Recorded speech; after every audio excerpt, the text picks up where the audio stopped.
jërë ngeen jëf mbokk yi ñuy rafetlu seen ànd ak seen site dakarmatin.com fa seen ñëw nuñ koy defee ay bés bu nekk dégtal leen li nga xam ne moo di seen chronique tey seen chronique ñu ko fas yéenee tàmbali ak ay kaddu yoo xam ne Moustapha Diakhaté moo ko rotal jëm ci coow li nga xam ne am na ci pétrole bi mu nekk nag kaddu yu dëggu kon ñu àndandoo déglu Moustapha Diakhaté lan mooy gis-gisam ci coow li nga xam ne am na ci wàllu pétrole. man bu président de la république defee dara. ci ñetti natt laa koy natt. natt bu njëkk bi mooy loi ndax may na ko ko. su jàllee ma seet ba xam ndax amal na njëriñ askan. ñett su fekkente ne beneen boo koy natt mooy li nga ñu jox sànq. ndax Sénégal la gisal. wala askan ci sunu njëriñu. parti politique ñetti natt yooyu la am. bu dee ci wàllu pétrole bi président de la république moom moo sañ a joxe ay permis waaye loi bi yemul foofu daa wax kan lañu war a jox permis jàpp naa ni mu sañ a joxe permis loi bi tënk na ko ba du ko neex mu jox ko permis waaye man de loi yi li ma ci xool ak ni ma gisee mbirum Frank Timis jàpp naa ne waruñu ko woon a jox. waaw jàpp naa lu tax waruñu ko woon a jox. lu tax parce que loi bi daf ne ki nga koy jox. ci Sénégal di jox mbirum xool pétrole am wala gazam. daa war a am capacité financière ak technique kay. Timis amu ko. daa war a yori koppar. daa war a yor ak xarañ. mais li ñëpp seetlu mooy Frank Timis li ñu ko jox da koo jaay. daa jaay lenn li BP lenn li mu jaay ko Cosmos. waaye sëñ bi jaay boloogu Sénégal na Sénégal la ko dàq Frank Timis. jaay boloogu Sénégal offshore c'est lui offshore jaay ko. Sénégal moo ko te boo wax wala li mu jaay lépp. lu mu tuut tuut am na ci 400 milliards. justement. Dakar Matin. sant ko gërëm ko ci kàddu yooyu la ndaxte musuñoo dañ di wax li ñu mel comme moom dafa bokk nag ci parti bi yor nguur gi. di APR ci digganteem ak boromam ci tëral bàmmeelam mu yëkkati kàddu yu ñu mel daanaka wareef la ñu sant ko gërëm ko waaye Moustapha nag am nga coow lu rëy ci sa biir parti lay tàmbalee den la attaque yoo xam ne musoo koo dégg waaye li ci am solo moo di yow wax nga sa aqulaay taalaa li nga xalaat waay Frank Timis waruñoo gën a mën a jaay bloc pétrole dëgg yu wër péng la waay Frank Timis ñëpp xam nañ ne def na bobeet suñu bloc de pétrole jaay ko jël xaalis bi dugal ci poosam ak ñam ca lëngoog ay doomu sénégalais ñoo def li nga xam ne mën nañ ko méngale ak caay-caay. Dakar Matin. li nekk dëgg ba nekk dëgg moo di régime bii boo saytoo communication xam ne nekkul à l'aise ci dossier bii ndax nag li ko teree nekk à l'aise ci dossier bi moo di jubul dossier bi jubuñu ci déedéet yàgg naa leen wax ma koy bamtu di ko bamtuwaat ñeenti minute ñoo la mën a wax dossier bi lu ci laxasu Aliou Sall Macky Sall Frank Timis Aly Ngouille Ndiaye ñeent ñooñu ñoom ñoo la mën a wax lu laxasu ci biir dossier bii El Hadj Kassé wax na ca TV5 dañ ko wax loo ndax loolu El Hadj Kassé wax amul fit dem ba TV5 di ko fa wax te wax la wuñ ko fa ba mu jógee TV5 fan la dem Côte d'Ivoire fekk président Macky Sall Aliou Sall ma leen di wax fii du ci coobare boppam la démissionné caisse de dépôt consignation Macky Sall moo ko forcé pour mu démissionner ak la ci am lépp di théâtre caisse de dépôt de consignation fii la nekk ci VDN jarul dem ba Géejawaay def fa show ngir mën a démissionner matu ko woon ndax ba muy njëkk a tontu BBC fii résidence Mamoun la ko defee kon loolu yëpp show la woon teg pression mais dañ ko forcer pour mu démissionner loolu la def président de la république dem na ci bërëb bu sell di grande mosquée jouru Korité. Dakar Matin. mu traité ñëpp ñuy wax ci pétrole bi de naafiq wax na kàddu yooyu sax yiwul rafetul tegnuwul ñu koy rotal ci bërëb bu sell woowu di grande mosquée rawatina nag bésu Korité ñu mën a rafetal lépp waaye la ma leen waxoon de ñoom seen Korité seeni ginaar pétrole lañ ko saafee de ndax wax na leen xat ci mbir moomu leen li ci gën a doy waar nag jamono yi boo leen seetloo Abdoul Mbaye lañ singli am Abdoul Mbaye indil Abdoul Mbaye dafa traître la mais ñun sénégalais yi suñ yónnewul ci loolu bu ñu waxul ci mariage Abdoul Mbaye na ngay wax ci xaalisu abré bi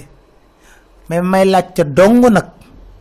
est-ce que sénégalais yi ñoo leen santoon ñu fal Abdoul Mbaye premier ministre ñoom ñoo ñu jaay Abdoul Mbaye premier ministre il est élégant brillant technocrate kenn du moom bëri xam-xam redresseur de banque kan moo ko doon taggee noonu de ñoom bañ koy fal premier ministre lu ñu waxul ci Abdoul Mbaye amul. Dakar Matin. jaay ñu ko on veut un premier ministre technocrate qui connaît les dossiers qui les gère loolu la ñu doon wax ci Abdoul Mbaye sénégalais yi kenn musu leen forcer pour ngeen fal kii de Abdoul Mbaye muy benn ñaareel ba tamit ba ngeen ni fal Abdoul Mbaye premier ministre xamu leen woon dossier abré xamu leen woon xaalisu abré tey jii ngeen koy doog a xam nag parce que Abdoul Mbaye mi ngi leen di wax ay dëgg yu wër péng ci ay luubal yu ñu def ci wàllu pétrole ci loolu sax dama fay taxaw diir Maître El Hadji Diouf nekkoon na fi avocat Hissène Habré ba coow li bare ñuy tuumaal Abdoul Mbaye ci xaalisu Hissène Habré am na kàddu yu mu rotaloon leeral lu am solo ci émission bu ma defoon ak moom ñu déglu ko. sama xarit Macky Sall depuis lycée Gaston Berger ñu xamante nekk université miinante ma am ca feel boobu wóor ci moom comme ni mu ko amee ci Ablaye Wade muy sama morom mu bëggoon mu am ndam lu rëy ci réew mi mais lobby yi ko wër di ko jaxase ak Abdoul Mbaye ñoom lu Abdoul Mbaye li mën dañ ko mën ñoom téye doomu jàmbur ji même affaire Hissène Habré ji nañ ko ca dugal crime de guerre crime contre l'humanité torture booy témoigner kay dañ lay yàlla loo xam ñett yooyu waaye affaire xaalis moom duñ la ko laaj mënu cee bokk ndax loolu mënu cee bokk loolu dafa am prescription les crimes imprescriptibles mooy ñett yooyu ak génocide mais ay affaire détournement dafa am prescription loolu droit pénal international yoon nekku ci mais naa fekk yi naan il est rattrapé par l'affaire Habré c'est faux parce que ñett yi rek la mën a témoigner na fekkee nga ku ñu dóor na fekkee ku ñu rey na fekkee ku ñu suul waaye xaalis boo déggoon yoonu kenn nekku ci yoonu nekku ci kenn topp ko affaire xaalis même bu dee léegi li ko bëgg a topp affaire xaalis c'est pas possible c'est irrecevable 23 ans après mu la topp di daaj xaalis avion la Tchad laajoon ñu plaidé ko ñu delloo ko avion bi maître Mamadou Lo ak maître Elie Ousmane Sarr plaidé affaire avion bi ñu ne Habré avion moom ko état tchadien ko moom day dellu di laaj ko ñaar dërëm Dakar Matin. Abdoul Mbaye la ko jëlee ci poste premier ministre lobby Mimran la ñoom la ngoo ko xam nañ leen bu baax a baax lobby Mimran moo ko jëlee foofu poste premier ministre ak yeneen ya ca xew yoo xam ne bés bu jotee ñu wax ko rek ñu wax ko kon nañu wax ñun lu ñor Sénégal suñu yoon nekkul ci Thierno Alassane Sall Mamadou Lamine Diallo Abdoul Mbaye non ñooñu Abdoul Mbaye dafa jubati yéen a ko jëloon premier ministre Thierno Alassane Sall yéen a ko defoon ministre seen affaire la dana leerale leen li nga xam ne moom la sénégalais yi di sàkku xam na mu demee mu tëleen tëcc nag léegi nag ñu ne ñépp ñuy wax ci wàllu pétrole bi ay naaféq lañ. Dakar Matin. dañoo bëgg a taal réew mi tey ma leeral lu am solo ñoom ñoo ñu doon wax wàllu guerre gouvernance sobre vertueuse déclaration de patrimoine Macky Sall di jox kàddu yu rëy kàddu yu fort kàddu yu fort la ci Macky Sall doon wax dama leen koy dégtal ngeen déglu bu baax a baax la mu waxoon ci nasaraan ci li jëm ci li nga xam ne moo di wàllu déclaration de patrimoine ñu noppee ma tekkil leen ko ci wolof. La corruption ruine nos efforts de développement et fragilise nos institutions démocratiques. Il est donc impératif que des garde-fous soient érigés, que l'exercice du pouvoir public soit accompagné par la mise en place de règles de transparence et de codes de conduite auxquels les agents publics devront se soumettre. L'efficience de la déclaration de patrimoine reste largement tributaire d'un ensemble de mesures constitutives de ce qui est communément appelé le système national d'intégrité. Système national d'intégrité dont la finalité est de moraliser constamment la vie publique. Vous conviendrez avec moi que la lutte contre la corruption est un combat qui n'est pas facile. Il s'agit avant tout de lutter contre soi-même face aux tentations. Il s'agit également de lutter contre des groupes organisés, puissants, disposant de ressources énormes et d'influence à tous les niveaux. Il s'agit de la mise en place d'institutions crédibles, notamment grâce à l'assainissement des secteurs minés par la corruption. Et il s'agit des secteurs fondamentaux de la vie de nos États. Je ne vais pas en citer puisque nous les connaissons tous, mais c'est un combat très sérieux qu'il faut prendre avec beaucoup de lucidité, mais aussi avec beaucoup de responsabilité. La déclaration de patrimoine en elle-même mérite toute votre attention. Parce que ceux qui sont censés faire cette déclaration sont ceux-là même qui, en général, ont les moyens intellectuels de contourner et de dépouiller de sa substance la déclaration. Donc, il faudrait légiférer de façon convenable, tant par la loi, mais aussi par les décrets d'application qui doivent suivre. Dakar Matin. Macky moo doon wax noonu nee na guerre day yàq réew day yàq développement nañu àndandoo tamit agent yi liggéey ci réew mi yor seen alal di def déclaration de patrimoine nee na loolu dafa baax dafa efficience ba pare nag muy dànkaafu nee na ay groupe yu am doole ay lobby yu am doole ñooy ne sarax dugg ci réew mi def lu leen neex lobby yooyu mbaa Frank Timis bokku ci mbaa Oliver Tandler bokku ci Albert Cortina bu BDK bokku ci ngeen foog loolu yëpp mu wax ko ne foog ñu def déclaration de patrimoine loolu daf ko sas ñëpp Macky Sall moo doon wax loolu yëpp de ñëpp nag ne gongo oho gongo ñu ci dem di ci dem di ci dem ndikete yoo loolu yëpp léeb ak lippoon la woon. Dakar Matin. ba ci weeru octobre novembre la woon defe naa Macky Sall fëgg ci table bi boobu gaa yëpp kenn deful déclaration de patrimoine Macky Sall dem ba ci King Fahd yëkkatiwaat yeneen kàddu jëm ci li nga xam ne moo di déclaration de patrimoine ba tey jii du ñu inventé dara lépp lañ leen di tegal ngeen déglu ko lan la waxoon ca booba. Elle attend cette déclaration de patrimoine, en tout cas avant la fin de l'année, puisque c'était un engagement fort dans notre gouvernance qu'avant la fin de l'année 2014, la déclaration de patrimoine deviendrait une réalité. Dakar Matin. yéen a ngi dégg de nee na képp ku war a def sa déclaration de patrimoine may na la fii ak 31 décembre 2014 ku ko deful mu dal sa kaw loolu la waxoon de 31 décembre 2014 Seynabou Ndiaye Diakhaté lan la mujj wax ci déclaration de patrimoine yi moom mi nga xam ne moo wuutu Nafi Ngom Keïta ca OFNAC lan la wax moom bañ ko laajee ndax ñëpp def nañ seen déclaration de patrimoine am déet lan la wax ñu déglu. sur 800 juróom-ñetti téeméer yi ñu compté woon juróomi téeméer yi yëpp def nañ seen déclaration de patrimoine. ñeneen ñi dañoo bañ wala en 2017 pour contraindre leen pour ñu ñëw. déedéet loi OFNAC mayut OFNAC moom mu am benn sanction si ku bañ a def déclaration de patrimoine sanction am na mais du si ñun autorité de nomination bi moom moo am sanction yooyu lan la. Dakar Matin. wax ji jeex na nee na am na 300 personnes yoo xam ne war nañ def déclaration patrimoine boobu ba tey jii defuñu ko ñu ne ko waaw loolu lan moo ci rôle OFNAC mun a OFNAC mënu ci dara ki leen fal moo leen war a teg ay daan ne Macky Sall du teg kenn daan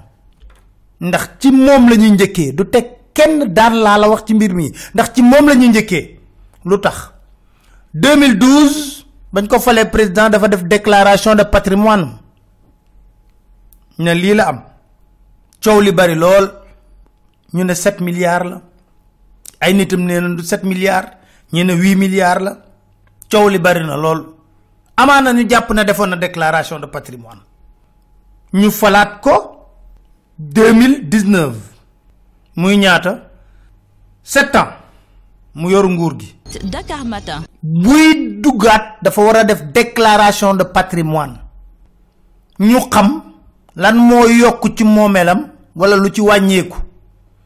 lu yokk ci moomeelam est-ce que la muy jot rek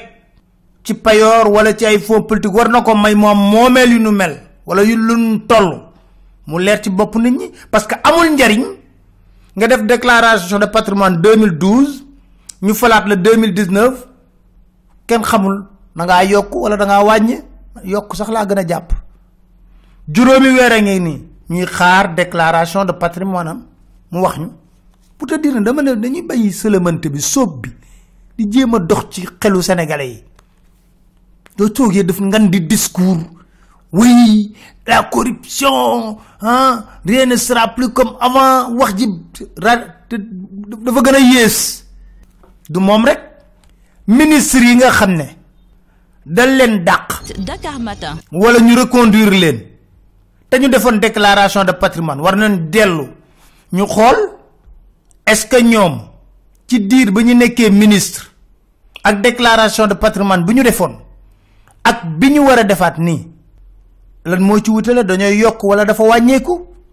lolu tax ma lay wax né off nak naxay mbay la du dara kurel bo xamné dañ ko def ni rek pour s'opposer nit ñi du dara ben liggéey bu rafet la ma sa def moy ba fa na fi ngom kayta nekké jeexna tak ñu mëna xam nak ministre fi nekkon sen patrimoine dafa wañéku wala dafa yokku lolu sénégalais amuñu sañ laaj ko kuko laaj ñu ne tay nga dé wala waro ko laaj dafa bëgg taal réew mi mais nañ ci wax fokk nak ñu wax ci dégg ngeen légui président Macky Sall di wax na ay lobby yu fort ay groupe yu fort mais lima jaaxal mo ñu ñëpp ñu jappé ay grands délinquants internationaux nak ay Frank Timis ay Alberto Cortina ay Olivier Tander ñom ñoo jël suñu puits pétrole ñom ñoo nekk di business ak ñom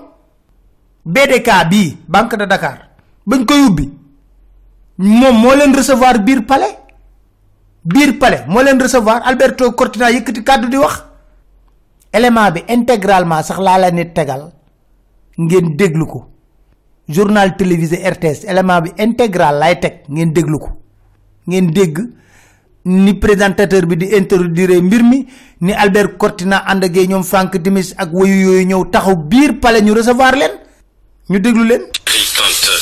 On va voir ce sujet sur le groupe Timis Corporation qui va bientôt implanter une banque au Sénégal. Il s'agit d'une banque qui sera au service du développement pour contribuer à soutenir la croissance de notre pays. Dakar va servir de point de départ pour cette institution financière qui va s'implanter un peu partout en Afrique. Les promoteurs sont au micro de Pabiram Bigayay. C'est un projet panafricain de la création d'une nouvelle banque panafricaine. Et ce que nous sommes en train de voir le début de banque. On va commencer probablement pour le Sénégal et pour Dakar. Et après on va faire une expansion pour l'ECOWAS, région de l'ECOWAS. C'est une banque universelle. Nous sommes en train maintenant d'étudier avec des précisions des compétiteurs, le marché. Et ça, c'est une décision pour le prochain mois. Nous avons beaucoup d'expérience à l'Europe, au Sud-Amérique, et nous croyons que l'Afrique va grandir. Il y a une expansion vraiment dans les prochaines années,